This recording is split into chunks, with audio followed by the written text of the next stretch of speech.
Hello there, and welcome to the CP7 podcast. My name's Palm. And I'm Andy. And together we are Chrono Passion 7.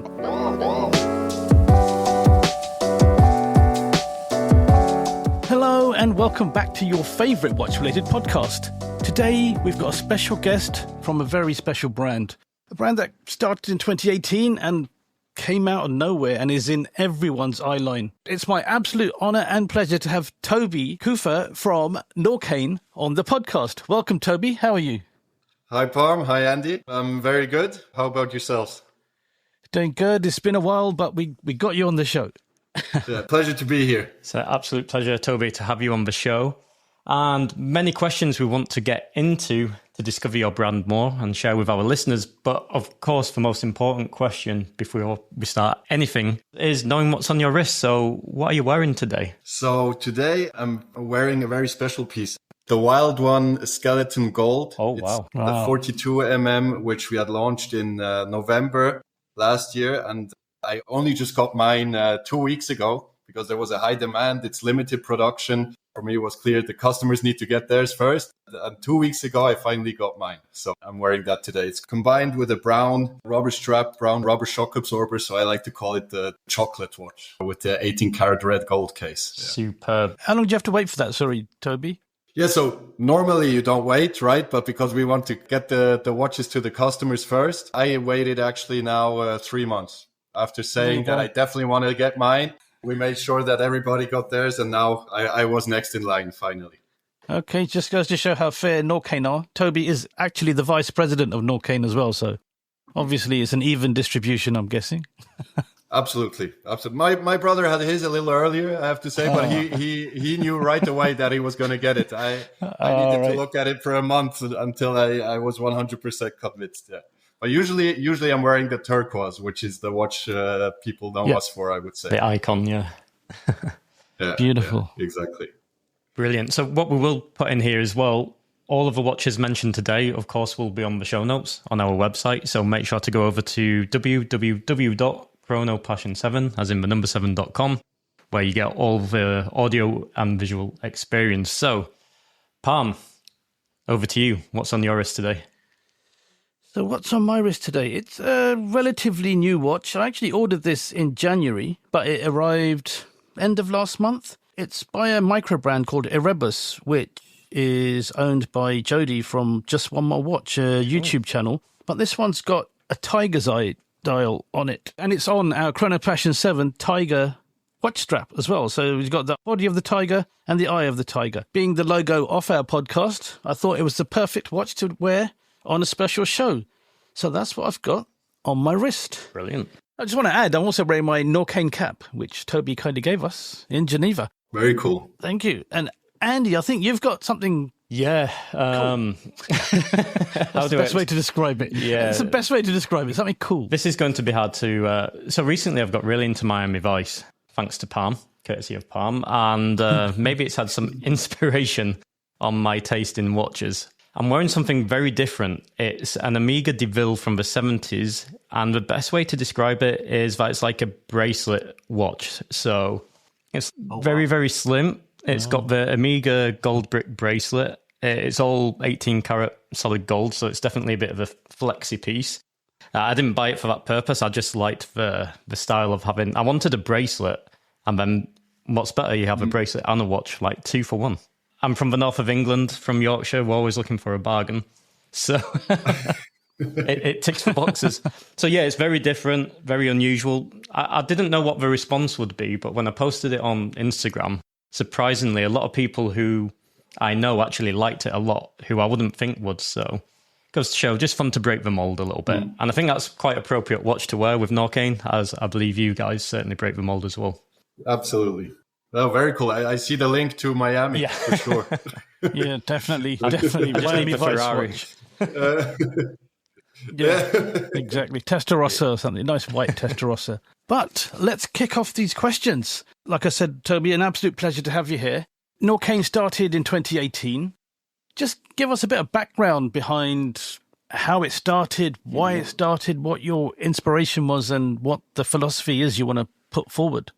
First of all, we're family owned and independent. And that's one of the main reasons why my brother Ben, who is the founder and CEO at Norqain, really said there's a lack of independence, especially in our price segment, right below the 10,000 Swiss francs. There's a lack of independence. We see a lot of brands, fantastic brands that were sold abroad or to the big groups. He had been working at Breitling for 12 years, started as an intern, worked his way up.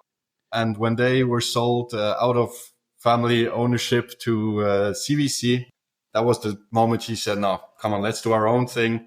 There, I think also important to say, of course, we both love watches, but we're not just some young guys who love watches and said very naively, let's create a watch brand. It's really third generation in the watch industry, right? So our grandfather was a watchmaker. Our dad produced luxury watches for 45 years in the French part, Jura. So for us growing up, watches was always a part of our life. Football and watches, I'd say. Yeah, I can see the football link as well. Just want to go back to just yourself now. Your journey in watches. What was your first watch and where did it, apart from Norqain, obviously, where it has concluded, I don't know, maybe it has, maybe it hasn't, but how did it all start for you? What was your journey? There, it's quite difficult to say because we were always surrounded by all the watches, and even though it wasn't my own, I would look at my dad's watches now and then. But the first one I really had for myself was actually a Hugo Boss, not at all the typical Swiss mechanical watch you're gonna think of, but I loved it. As you all know, every watch for us it always tells a story, so that's always going to be my first. Then moved to Tag Heuer, and from there, my first job was actually an internship at La Montre Hermès. So moved there. After that, I was at Louis Erard.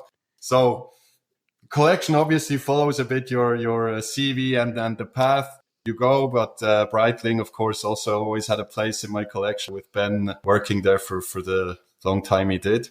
But very diverse, but as you mentioned, ever since we started Norqain, I'm lucky to have a brother-in-law who loves watches as well, so he can wear all my watches I don't wear anymore. He's a big fan and collector himself, so at least those watches are being used and not just in a cupboard somewhere.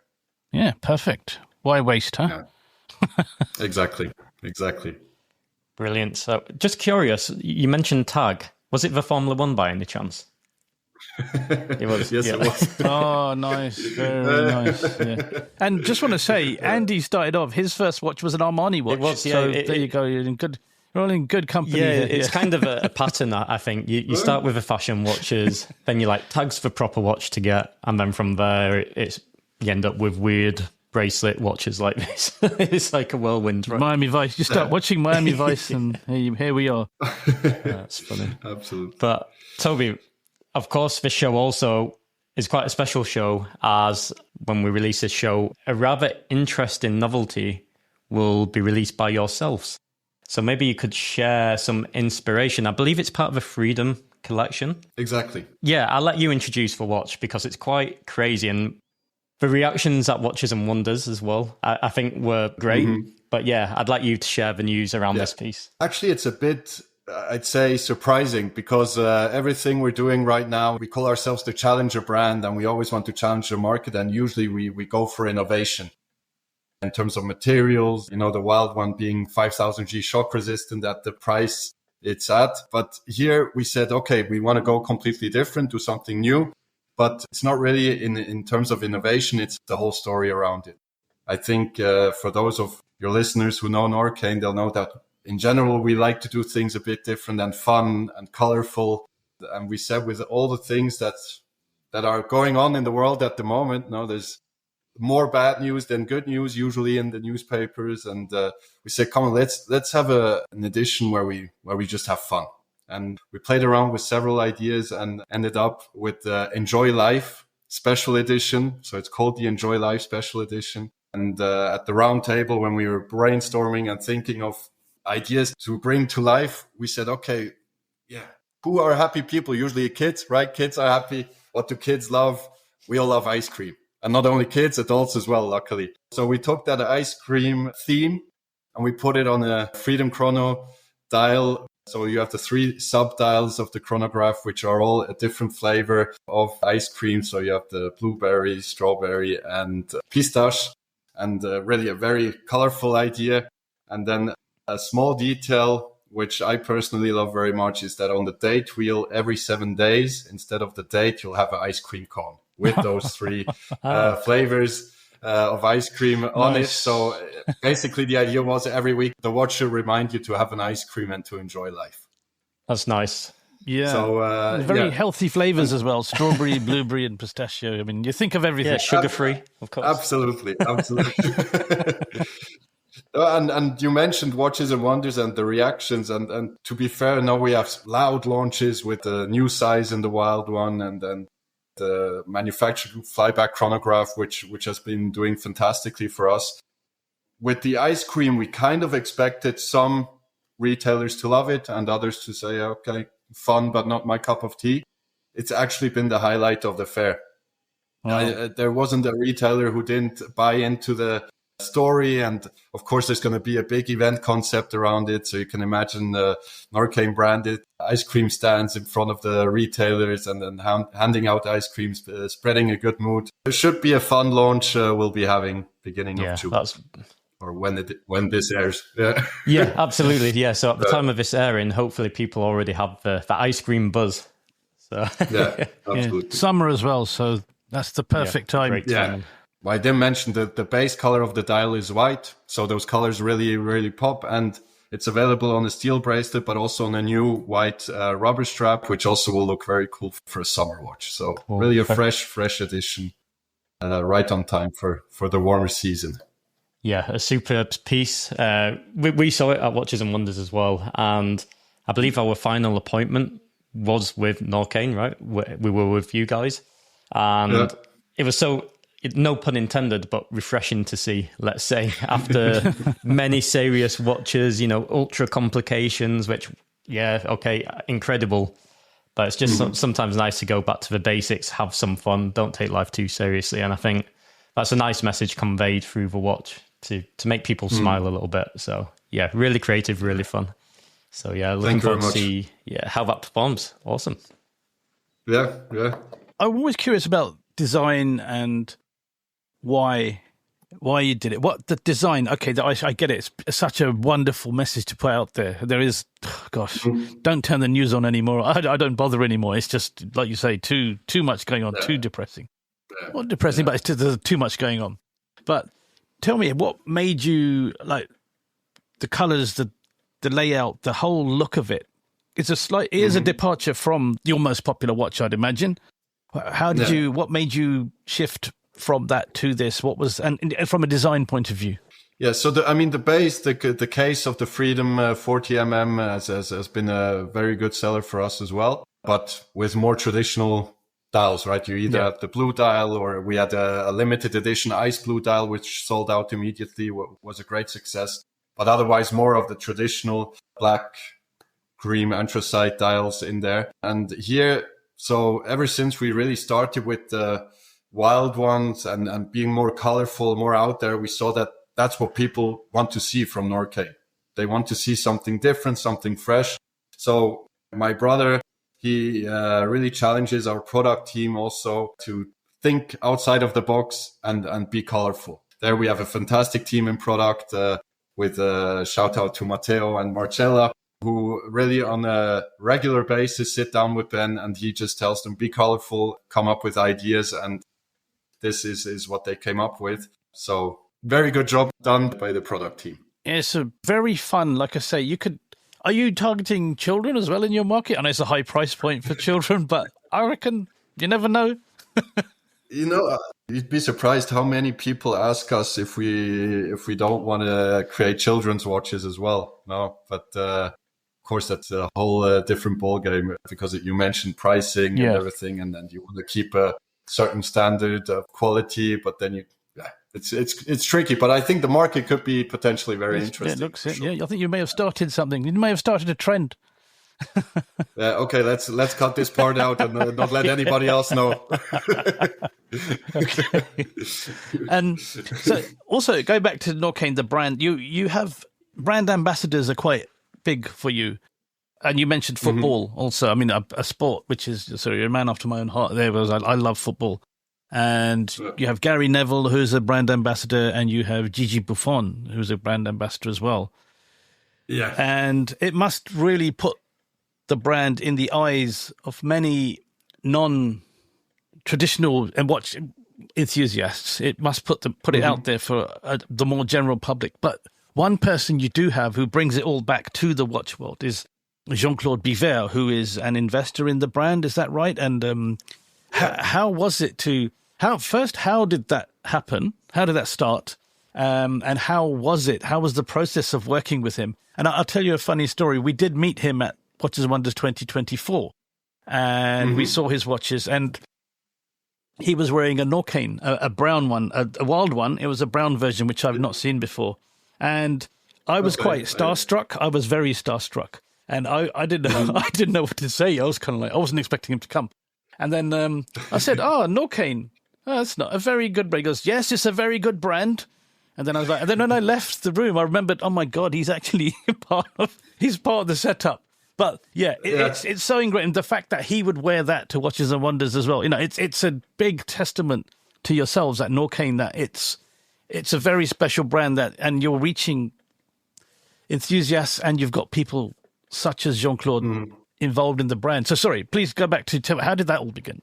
Yeah, a lot to unpack, but I love talking about it, obviously. So I don't want to leave anything out. But if we go all the way back to Jean-Claude, which of course was the first big, no pun intended again, but first big bang for us in the industry, was that in 2020. So we had the first year on the market, 2019. And just to give you an idea, we were, again, very, very realistic. We knew the market. We knew that in theory, nobody's waiting for a new Swiss watch brand. We said if we can open 10 doors in Switzerland in the first year, that would be a start. We ended up opening 75 doors in 12 countries in 2019, which was unbelievable. And then COVID hit. And of course, like all the other brands, was a big shock. But at the time, Norqain was 6 employees. So worries, obviously. And right around Easter, it was lockdown here in Switzerland, or when that all started. My brother got an email from Jean-Claude. Pretty sure at first he thought it was a prank. Then 3 days later, he was actually here. So he had said, I've heard about Norqain. I hear you're the young wild ones in the industry. I would like to come and visit you and see what you guys are doing. So 3 days later, he was in our little office in Nidau. My brother showed him the collection. He told him about our story and most importantly, the vision for the brand. And at the end of the meeting, Jean-Claude said, listen, I've been looking for a young Swiss-owned watch brand to support. I've been receiving from the industry for 45 years. I feel it's time for me to give back. And I like what you guys are doing. I would like Norqain to be the brand to give back if you're interested. Of course, no time to reflect needed. It's like winning the lottery, right? If an industry legend 100%. like Jean-Claude. Yeah. But immediately started with the fact to challenge us. He said, okay, you have a good solid base. Now you need to be innovative. You're the young guys. If you don't do it, who's going to do it, right? And that's pretty much, I think 2 weeks later, we started developing the concept of the Wild One together with our fantastic partner, BV. And that was sort of the triangle with BV, Norqain and Jean-Claude, who developed the Wild One for 2 years, creating that new material, working on that shock absorbing case construction. And September 2022 was then the launch date and a big success story for us ever since. Yeah. But only announced in 2022 that he officially joined the company as advisor to the board. So it was 2 years of him working with us on the low, didn't tell anybody. And then in 2023 also joined us when we had an internal capital increase as an external person outside of the family who invested in Norqain. So yeah, big moment. Of course, interesting to see now Norqain. We're average age of 30 years. So very young team. And then to have that contrast of bouncing off ideas between my brother and then Jean-Claude with that experience, of course, is amazing. Coming back to very briefly Gary Neville and yes. Gigi Buffon, of course. So as I mentioned, for us growing up, it was football and watches. So you can imagine our pride and how delighted we were when this came to fruition. But I think what's very important here is to mention that they're not brand ambassadors in the usual sense. I think what a lot of our customers tell us when we have events and also Watches and Wonders, the public days, what they like about Norqain is that they feel it's authentic. They can see, okay, this is the family. They love sports. They love the mountains. It's quite easy. So everything about the brand is about sports and outdoors, and all the values we have as a family, we put into the brand and try to support organizations and people who share those values. So we said, okay, if people see us as authentic, we need to do that 360 degrees. So that to have brand ambassadors, which have an amazing name and recognition globally, but maybe 2 years later, somebody will pay them more and then they're wearing a different brand. For us, that didn't suit us. And we said, no, we should try to find the right people and not just have them as a face of the brand, but as part of the vision, of the path, of the journey we're taking. So Gigi Buffon has actually invested into our subsidiary in Italy, and Gary Neville has done the same in our sub in the UK, and is even a board member of our sub in the UK. So these are people who are really invested in the brand and have a long-term vision together with us, and together we're going to hopefully grow the brand to next levels. And knowing that they're really part of the family, as we say, I think that's feedback we've been getting a lot already. That's a concept that the people really like and buy into it. I just want to add to any of our listeners across the pond in the United States or anywhere in the world, Gigi Buffon was a legendary soccer goalkeeper for the Italian national squad, possibly the best in the world. That's how highly he was rated. And Gary Neville was a very, very accomplished defender, TV presenter, very intelligent man, very savvy man. He comes on Dragon's Den. I think they call it Shark Tank in North America. It's an investor's television program, so a very savvy man to have on board with you. And yeah, that's just for everyone's information if you're wondering who the hell we're talking about. Yeah, and then maybe if you're in the US, we have a similar concept in the US, and there's Sidney Crosby, which is the current, I would say, number one ice hockey player. Definitely cool. In the top 3 all-time NHL legends. Maybe a name better known in the US as well. Yeah. Awesome. Brilliant. I guess that leads quite nicely to my next question, and it's taking all of that in. Like, so much has happened in a relatively short space of time, which I'd say has given you some incredible foundations to leap forward and get ahead of the industry, especially if we're going more future looking. I don't know how much of an answer you can give to this question, but looking at the current range and collection, correct me if I'm wrong, but I believe you have the Wild One range, you have the Adventure Sports Chrono, and then you have the Freedom collection. What could possibly be next? Like, do you plan on just developing those 3 core foundational collections, or could we see an expansion of the Norqain collection in the, let's say, Watches and Wonders 2026? Could we expect anything? Is there anything you can tease, or you can't say much? So I already know what we're launching in 2027. So, well, okay. Yeah. Okay, tell us that then. It's really with a long-term vision. And I think in terms of product, you said it perfectly. We have the Adventure, we have Freedom, and we have Independence, of which the Wild One is a sub-collection. I think for us, it's always very clear, even if we're now very happy with the results of the Wild One, for example, we're not just going to leave it as is and say, okay, this is working, and just sell as many of those as we can. We always, again, want to keep challenging and further develop that. Okay, how can we take it to the next level? And that's maybe a teaser for 2027 is there's going to be a next level of that, right? Okay. Maybe a tourbillon. You can't say anything, but I can't say anything. Yeah. Chrono. But of course, it's always going to be in line with the brand image and further pushing the limits and seeing what we can do within that price point we're at. I think it's also important also for our loyal Norqainers, as we like to call the customers, for them to know that we're not aiming. Even I mentioned today, the watch I'm wearing is a gold watch. That's very rare for us.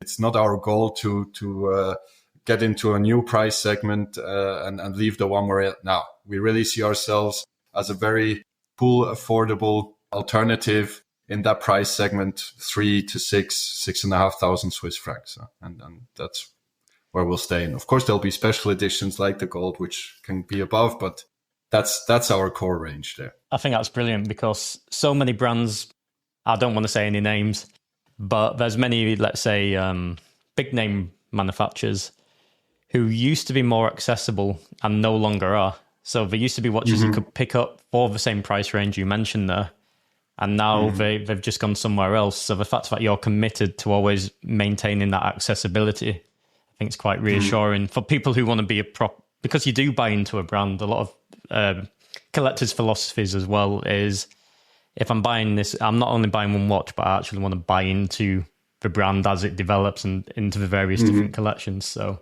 yeah, I think that's a nice reassurance to know. And I think for us, it's always nice to see that now we have a lot of reoccurring clients. Once we get them hooked, they enjoy it. And now when we open new markets and even the UK, we haven't developed a lot yet. It's all in the works right now. We have big plans for the UK.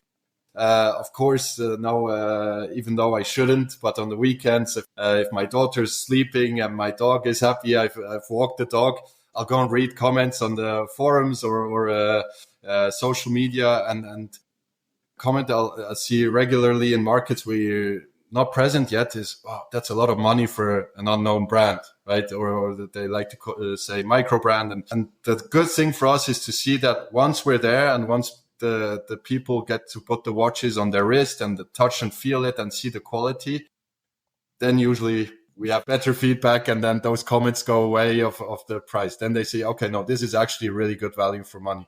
And that's always been our number one priority and mission, is to offer one of the best price quality ratios in the industry. Definitely. I think it's quite visible to see.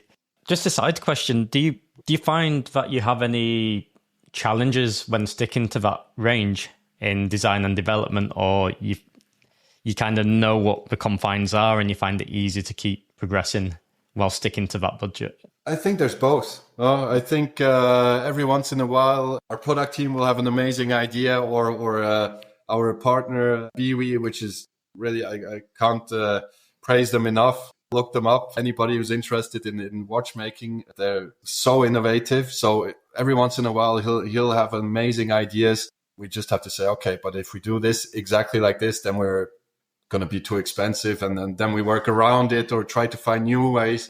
So there's both. It helps to have a clear set limit of where we want to be. But every once in a while, you see things which say, oh, that would be amazing. But no, it's not in our... breaks the philosophy level, of the brand. Yeah. Cool. That does actually lead quite nicely into what I was going to say. So accessibility. So I'm London based. I've been to the Time and Tide store. I've seen your watches at the store. It's an amazing idea what Andrew McCutcheon's done there by creating that store and bringing in brands like yourselves as well. In terms of accessibility, you mentioned at Watches and Wonders, a lot of retailers really bought into the ice cream watch. In terms of your reach, so are you available in all watch shops, or how is the accessibility of Norqain watches? Is it e-commerce primarily, or how is that for anyone who wants to buy one? So UK or globally? Whichever. Because UK at the moment, I would say globally we're quite well represented now. The big cities, the big stores, we're with Bucherer, with Wempe in Germany, with Sediki in the UAE.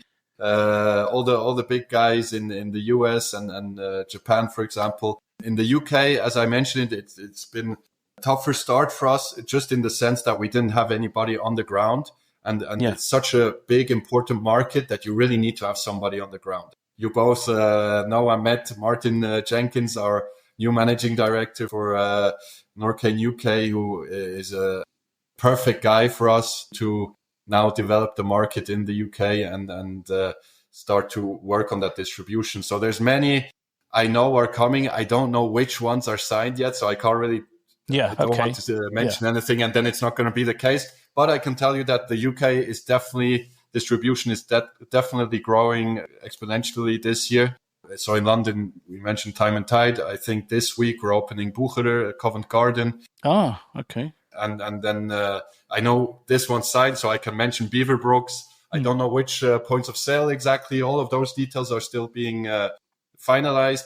But we do have several big name retailers who are pretty much done deal or in the final stages of a done deal. Yeah, I think it's important because we loved the watches when we saw them, and we want our listeners to definitely check them out, try them on the wild one. I mean, the pink one I saw, I was blown away. Not a big fan of pink watches, but it was just, maybe it's the Buffon influence. Maybe you sold me that way, but it was. But they were so light. It's so, as you say, you're a sports-based company, sports watches, and it was one of the most sporty yet cool, fashionable and sporty watches, which is quite a difficult thing to pull off, really, because you either look like a serious watch or a fashion watch, and this encapsulated both perfectly.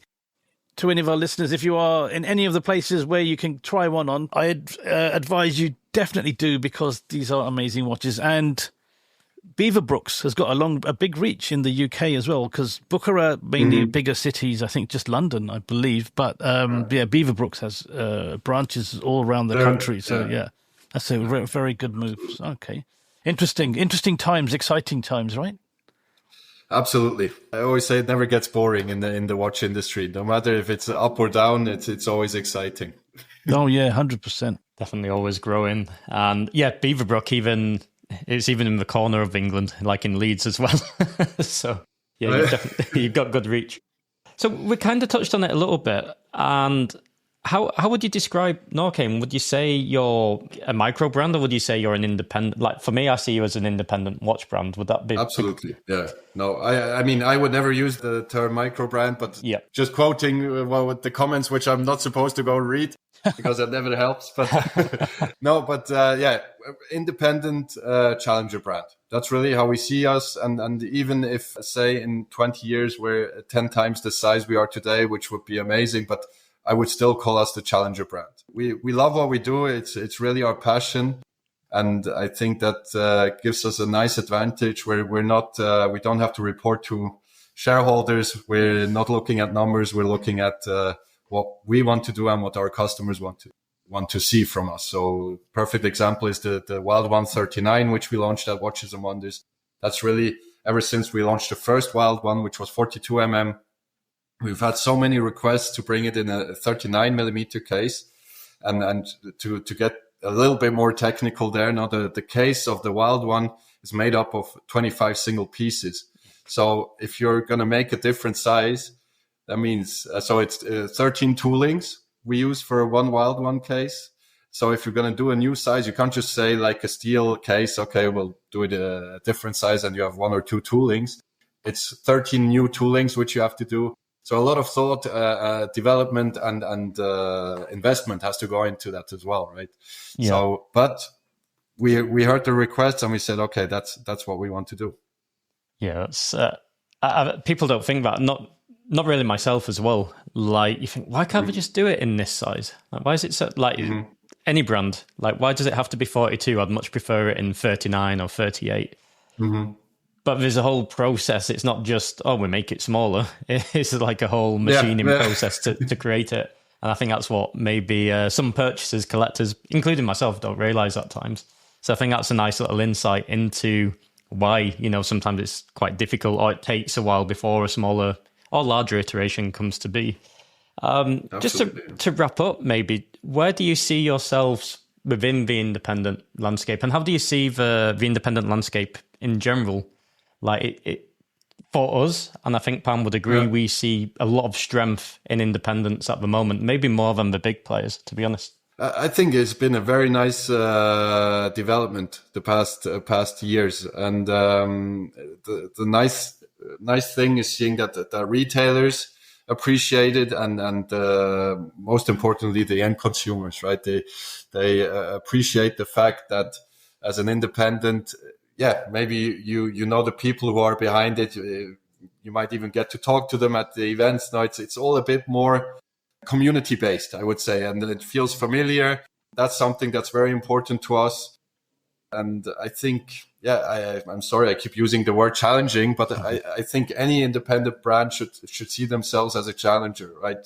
They don't have the shackles. They can take quick decisions. They can dare to be different. And that's definitely where we are heading. And I see many independent brands doing a fantastic job in that direction as well. No, I see a very, very bright future for independents. Yeah.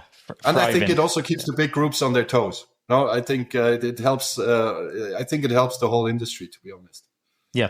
Competition and daring to be different is what keeps, for me, the energy of the industry alive. Otherwise, it will just be historic reissues forever, and we see nothing new, right, at times. So, yeah, it's thanks to you guys. Yeah. But of course, the big guys, we wouldn't be there without the big guys. Of course. It's very important to mention as well that we see and appreciate everything that they do.